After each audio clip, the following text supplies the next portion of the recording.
As we worship in your presence, there is healing. The time has come when all who are afflicted will hear the voice of the Son of God and be healed, when the oppressed will hear and be delivered, when the blind will hear and see, the lame will hear and walk, when the dumb will hear and speak, when the brokenhearted will hear and be restored, when the dead will hear and be raised to life. God has sent Pastor Alero Nana to bring healing and restoration to you by teaching and preaching the undiluted word of truth, the gospel of our salvation. And now, Pastor Alero Nana. Hello everybody, I'm Alero Nana. Welcome to Healing and Restoration Time. Let us pray. Father, we thank you for all you've been to us. We thank you for the way you kept us throughout last year and caused us to see another year in your presence. Father, receive our gratitude in Jesus' name. Father, for all the sick you have healed through this program, we thank you. For all that we are sinners that you have converted to saints through this program, we give you thanks. Father, for all the believers, O Lord God, that had backslidden that you have restored through this program, we give you thanks. Today, as we look into your word again, O Lord God, we ask for hearing ears and seeing eyes. We ask that you give us understanding hearts, O Lord God. Cause us to be able to comprehend your mind in this matter, in the name of Jesus. Thank you, Father God, that by the time this series is concluded, every single one of us will begin to live our lives with a sense of responsibility to your glory and to your praise. In Jesus' name, amen. We started last week to look at a series I titled Answering the Questions of Life series. And we posed the first question last week, which is the question of identity. And the question, we put it this way: who am I? Praise the Lord. And we established last week that there are two categories of people that the Word of God recognizes on earth: the wicked and the righteous. And I began to show us from the Word of God how the Bible describes the wicked. And today, we're going to continue looking at that. Praise the Lord. A fourth description of a wicked person is that is darkness. You find that in 2 Corinthians chapter 6 verse 14. What does this mean? This means a state of life without light. Where there is no light, there can be no understanding, no direction, and consequently no hope. Praise the Lord. Failure is inevitable here. Just imagine in a dark night. The Bible says, we are of God, and the whole world is filled with wickedness. Wickedness and darkness, they are synonymous. And the only solution to darkness is to carry light. And look at this man, he's darkness. What does he know called light? He knows nothing about that. Praise the Lord. So failure is inevitable for a life like this. So if you are not born again and you are failing all the time, it's normal. But today that can change. You can give your life to the Lord Jesus Christ and you'll be translated from darkness to light. In Luke chapter 22 verses 52 to 53 we read, Then said Jesus to the chief priests and to the captains of the temple and the elders which were come to him, Be ye come out as against a thief with swords and staves? When I was daily with you in the temple, ye stretched forth no hands against me. But this is your hour and the power of darkness. From here we gather that there is a power of darkness, or if you like, a domain of darkness. And the people being ruled by this power are described as darkness. These people are hopeless and without God in the world. In Colossians chapter 1 verse 13, however, we are made to understand that if we express faith in Jesus Christ, God will remove us from this domain of darkness and put us in the kingdom of his dear Son, Jesus Christ. From Acts 26:18, we discover that the head of this domain of darkness is Satan himself. Praise the Lord. The Bible says, delivering them from the power of darkness into light, and from the power of Satan into the power of the Lord Jesus Christ. Praise the Lord. A fifth description the Bible gives of the wicked is that is Belial. Belial is a personification of evil, an evil spirit of worthlessness. It is also the name given to the evil spirit responsible for disobedience. Ephesians chapter 2 verse 2 describes this evil spirit as the spirit that now works in the children of disobedience. This is why wicked people are described as children of disobedience. You may want to also see more of this in 2 Corinthians chapter 6 verse 15. This kind of people cannot obey simple rules and regulations. They always want to cut corners. You see them everywhere. They come late to work and lie about it in the register. They beat traffic lights and do not see anything wrong with it. Whatever means will deliver their desires to them, they are willing to use it without regards to who gets hurt. That is wickedness. Praise the Lord. These are children of disobedience. They are lawless people. So the next time you carry out a lawless act, you ask yourself, does that make me belong to this category? If not, you better make up your mind and receive Jesus Christ. Praise the Lord. A sixth description the Bible gives of a wicked person is that he is lawless. This should not come as a surprise because they lack a correct vision for living. The Bible says in Proverbs chapter 18 verse 29 that where no vision is, the people perish. Another translation says they cast off restraint. This means that they become lawless. Praise the Lord. And the other part of that scripture says, those who keep the law, happy are they. So in other words, vision defines a focus for you and helps you to set parameters for living. And as you live within those parameters, you are living a godly life and a life regulated by the word of God. Whereas, on the other hand, when you have no vision, you live anyhow. You live carelessly. You live lawlessly. Praise the Lord. Why? Because lawlessness is a nature of the devil. Lawlessness is expressed in all the traits listed out in Romans chapter 1 verses 18 to 32. You may want to take time out to read it. We can't say all these things on radio. Praise the Lord. A seventh description of a wicked person is that he is a sinner.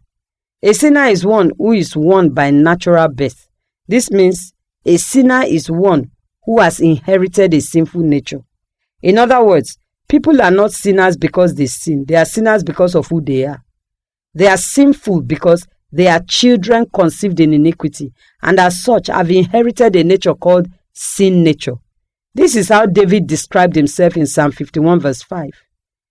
It is the nature of the devil which the first Adam received through disobedience to God.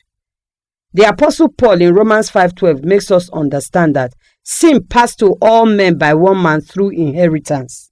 In fact, there are some sinners who are moralists and try to do good. This is why secular humanism has thrived so much in the world. The reason for this is that the disobedience of man is in eating of the tree of the knowledge of good and evil. So there must be some good in the sinner. But before God, all the good works of the sinner are as filthy rags. It is described by Apostle Paul as setting aside the righteousness of God and going about to establish their own righteousness. To God, this is unacceptable. That is why many nice sinners have gone to hell.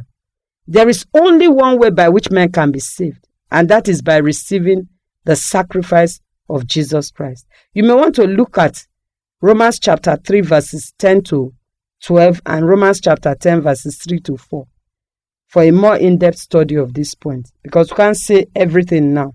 Praise the Lord. The eighth description of a wicked person I have here is that of one who is spiritually lost.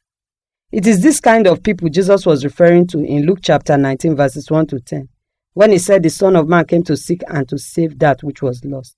In this account of Jesus Christ and Zacchaeus, people said of Jesus that he had gone to be guest of a man who is a sinner. Already we have earlier established that the wicked is a sinner and why he is a sinner. Praise the Lord. Here, Jesus makes us understand that the wicked is lost. Why is he lost? He is lost because he is cut off from God by sin. And whose sin? The sin of the first Adam. Not even anything he did wrong or right. The good news, however, is that the last Adam came to find man and restore us back to God on the condition that we receive him as Savior and Lord. The last Adam is the Lord Jesus Christ.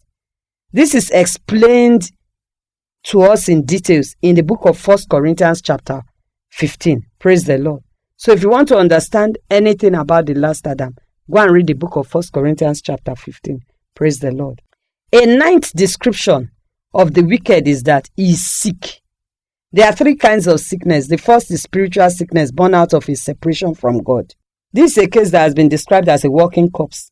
This person is spiritually dead, even though he or she is physically alive and may not even be physically ill. The other two kinds are the sickness of the soul, for example, mental illness, and the sickness of the body, like malaria, typhoid, etc., respectively. When Jesus Christ referred to the wicked as the sick that needs the physician, he meant one who is spiritually sick. In Mark chapter 2, verse 17, after saying that they that be whole need no physician, but they that are sick, he added, I came not to call the righteous, but sinners unto repentance. So clearly, his use of the term sick here is intended to be construed figuratively for the sinner, who is also the wicked. Praise the Lord. Finally, the Bible describes the wicked as one who is broken-hearted. This explains why the wicked is capable of doing many heartless things, because he is heartbroken and needs mending. So he will go on breaking hearts or causing heartbreaks until he or she is healed. This person is extremely sad due to great disappointment. And you concede with me that the lot of anyone serving the devil is constant disappointment, because the Bible says that the sorrow of them that followeth after other gods shall be multiplied. The result of multiplied sorrow is brokenheartedness. You can see this in Psalm 16 verse 4 and Isaiah 61 verse 1 and Luke chapter 4 verse 18. All this scripture text tells us more about God's intention for the brokenhearted. In summation of the description of one kind of people in this world, I want to quickly say here that this list of 10 is not exhaustive, but I believe it is enough for now to show you who you are if you have not yet made Jesus Christ the Lord and Savior of your life. Anyone who has not received God's gift of salvation is regarded by God as wicked, and there is only one destination for a wicked man who crosses over from time into eternity, and that is eternal separation from God and hopelessness in the lake which burns with fire and brimstone, which is the second death. You will find this account in Revelation 21:8. Also, the Bible says, he that believeth not is condemned already, because he hath not believed in the name of the only begotten Son of God. The next category of people we are going to be looking at are the righteous. You will recall that we earlier established that there are two kinds of people in this world, namely the wicked and the righteous. We have taken time to look at 10 descriptions of the wicked from the Word of God. We also noted that everyone on earth belongs to either of these two categories of people. What differentiates people and puts them in either of these two categories is their decision in regard to the finished work of the Lord Jesus Christ on the cross of Calvary for the salvation of mankind. If any man hears the gospel of salvation, repents, and accepts the salvation and lordship of Jesus Christ over his or her life, they are immediately removed from the list of the wicked. Colossians chapter 1 verse 13 tells us, such a person is translated from the kingdom of darkness into the kingdom of God's Son, which is light. This gospel of Jesus Christ is so powerful that Apostle Paul calls it the power of God unto salvation. In other words, the person is deleted from darkness and entered into light. What a blessing. I'm sure that every right-thinking person wants to ensure that they are in this group. Praise the Lord. The truth is that if you are not yet here and you desire to belong, you can easily belong, amen, just by believing in and receiving the finished work of the Lord Jesus Christ. Let us now look at some descriptions of a righteous person in the Bible. Number one description I have here of the righteous is one who has received Jesus Christ as his or her Savior and Lord. Have you received Jesus Christ as your Lord and Savior? Then you are righteous. Praise the Lord. By this act, such a person becomes born again. By this experience of new birth or rebirth, his spirit that was dead comes alive to God, and he is said to be saved. He is saved from spiritual death and from the wrath of God to come. In John chapter 3, verses 16 and 17, we are told that God so loved the world that he gave his only begotten Son, that whosoever believeth in him should not perish, but have eternal life. This text of scripture implies that if we receive this God's gift of salvation, we shall not perish, but be saved from condemnation, as verse 17 tells us. So everyone who is born again is removed from the family of the first Adam and is translated into the family of the last Adam, who is Jesus Christ. He is the quickening spirit that brings life to everyone who receives him. Praise the Lord. Pastor Alero Nana will be right back. To order a copy of the message you are listening to, or for the complete message on this series, please visit the front desk office of this radio station, if it is close to you, or contact us on the following lines: +233 244 539 559 or +233 243 752 550 or +233 578 111 885. So the righteous are those in right standing with God. Anyone not in Christ is unrighteous and therefore not in right standing with God and cannot be in right standing with God, no matter how morally upright. What a waste. Somebody can just start doing good, living well, trying to do good, believing that if he does good well enough, he will make it to God's kingdom. It's not true. It's a lie. Praise the Lord. There is only one name given among men by which we must be saved, and that is the name of the Lord Jesus Christ. You believe on the Lord Jesus Christ, you are saved. You don't believe on him, you are damned. The best life to live indeed is one submitted to the Lord Jesus Christ, because the righteous is justified before God. Praise the Lord. In Romans chapter 8 verses 30 to 34 we read, "Moreover, whom he did predestinate, them he also called, and whom he called, them he also justified, and whom he justified, them he also glorified. What shall we then say to these things? If God be for us, who can be against us? He that spared not his own son, but delivered him up for us all, how shall he not with him also freely give us all things? Who shall lay anything to the charge of God's elect? It is God that justifieth. Who is he that condemneth? It is Christ that died, yea, rather, that is risen again, who is even at the right hand of God, who also maketh intercession for us." Praise the Lord. A second description of a righteous person in the Word of God is that he or she is a believer. In Acts chapter 5 verse 14, we read, "And believers were the more added to the Lord, multitudes both of men and women." Who did they believe in that made them believers? They believed in the person of the Lord Jesus Christ.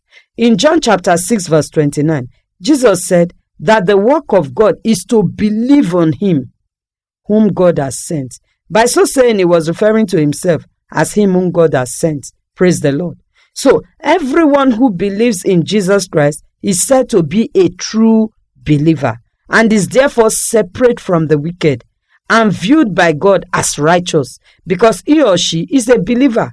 So if you have made Jesus Christ the Lord of your life, you are a believer. And all believers in Christ have passed from death to life. In John chapter 5 verse 24, Jesus said, "Verily, verily, I say unto you, he that heareth my word and believeth on him that sent me hath everlasting life, and shall not come into condemnation, but is passed from death unto life." So the believer has passed from death unto life. Hallelujah. In the book of John, chapter 11, when Jesus Christ was going to raise Lazarus from the dead, he was discussing with Martha. At a point he told her, he said, "I am the resurrection and the life. He that believeth in me, though he were dead, yet shall he live. And whosoever liveth and believeth in me shall never die." Praise the Lord. That is the affirmation of the resurrection and the life himself. Jesus Christ is the resurrection and the life. So whoever believes in Jesus Christ is called a believer in Christ. Praise the Lord. A third description from the Bible of a righteous person is righteousness. Hallelujah. What does the word mean? It means considered to be correct or justifiable. Earlier we saw that those who believe in Christ are justified by God. This means that they have a right standing with God. We saw this in our text in Romans chapter 8 verses 30 to 32. Also 2 Corinthians 5:21 tells us that God made him who knew no sin, that's Jesus Christ of Nazareth, to be sin for us, so that we can become the righteousness of God in him. So by this Bible description of the righteous, we are not righteous because of what we do, but because of who we are. because of who God has made us. Hallelujah. Have you given your life to Christ today? I want you to understand this morning that you are righteousness. Amen. The Bible says we are righteousness. Hallelujah. We are righteous. You are the righteousness of God in Christ Jesus. You are not a sinner anymore. Stop calling yourself a sinner. You are not a sinner. A sinner is not a sinner because of what he does. A sinner is a sinner because of who he is. Likewise, a righteous person is not a righteous person because of what he does or she does. Even though that may come in later. But you are a righteousness because of who you are. Because of who God has made you in Christ Jesus. And you became so because you received Jesus as your Savior and your Lord. In other words, you become righteousness by faith. Hallelujah. Praise the Lord. A fourth description of the righteous in the Word of God is Christ. The word Christ is a descriptive word or an adjective which means the anointed one. An anointed one is someone separated to and blessed of God.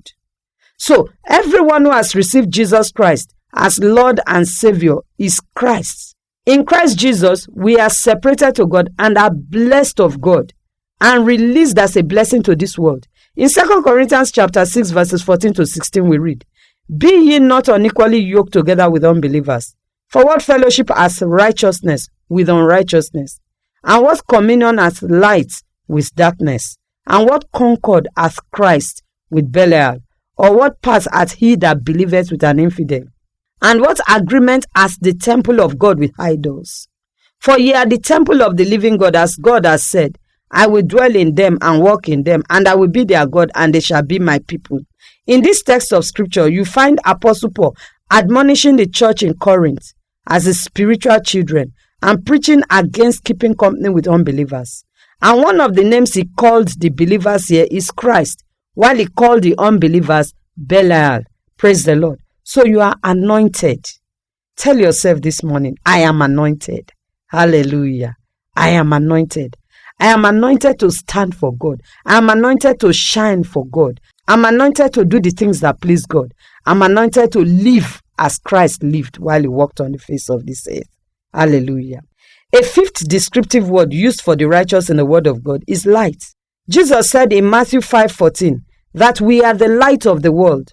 This explains why in the text in 2 Corinthians 6, which we earlier talked about, Apostle Paul also used the term for the righteous. He said, "And what communion has light with darkness?" This explains why you cannot be a true Christian and a witch at the same time. Your dream notwithstanding. You cannot be light and darkness. Praise the Lord. No matter what you are told, no matter what that person you went to for counseling told you because of one bad dream you had, that maybe because you ate in the dream, therefore you are not a witch. But meanwhile, with all of your heart, you have said the sinner's prayer. You have given your life to the Lord Jesus Christ. God is not weak. Praise the Lord. Even if you were the head of witches and wizards, by virtue of that prayer that you said, you are translated from the kingdom of darkness to the kingdom of light. God does not care how bad you have been. Because God knew that it was not your fault in the first place that you were bad. You were born that way. Praise the Lord. Even if you knew and you became a witch, and you say, I don't want to be a witch again, you have a right to walk out on the devil. Amen. You can say this morning, I want to walk out on the devil, and you walk out. All you need to do is say this sinner's prayer. It is that powerful. Apostle Paul said, I am not ashamed of the gospel of Jesus Christ, because it is the power of God unto salvation to everyone that believeth, irrespective of who you were, irrespective of what you carry. Amen. If you are even a wizard, if you are the head of Satan's kingdom, and you decide, so long as you are a human being, you decide today, I want to come out of it, you can come out. You can walk out on the devil. Hallelujah. So like I was saying, you cannot be light and darkness at the same time. The Bible says in the book of John chapter 1 verse 5, and the light shines in the darkness, and the darkness cannot comprehend it. What does light do? It gives direction and blazes the trail. This makes you a potential leader. And how do we shine our lights? In verse 16 of Matthew chapter 5, Jesus said, let your light so shine before men that they may see your good works and glorify your Father which is in heaven. So we shine by good works, blessing humanity and causing them to praise our God. It is not difficult to identify a light, particularly in the midst of darkness. The Apostle John in 1 John chapter 5 verse 19 said that We know that we are of God and that the whole world lies in wickedness. And from our studies so far, we have seen that wickedness is also darkness. So if you're already shining, you can easily understand who you are now, even if you did not know before. Praise the Lord. So you are a light. Shine. Let your light shine. Nobody lights a lamp and puts it under a bushel. They put it high up that it may give light in the whole area. Praise the Lord. That is why Jesus Christ said that a city that is set on a hill cannot be hidden. You cannot be hidden. No matter what it is the enemy has done against your destiny, I want you to understand this morning that you are light. Light cannot be covered up. Amen. Can you cover up the sun? Nobody can cover up the sun. In the same way, you cannot be covered up. The glory of God upon your life must shine. Today you are hearing this message. Maybe it's the first time you are tuning into Healing and Restoration Time. Maybe not. But I want you to understand that your hearing this message is not accidental. God arranged it for you to hear it. God sent his angels to move you to tune in at this time or to come to where you can hear it. But however you came to hear this message, if you are not born again, today is your day. This morning you say, Pastor, I want to give my life to Jesus Christ. Please say this prayer after me. Just say it verbatim the way I'm saying it. Say it out loud. And at the end of the prayer, you become a new creation.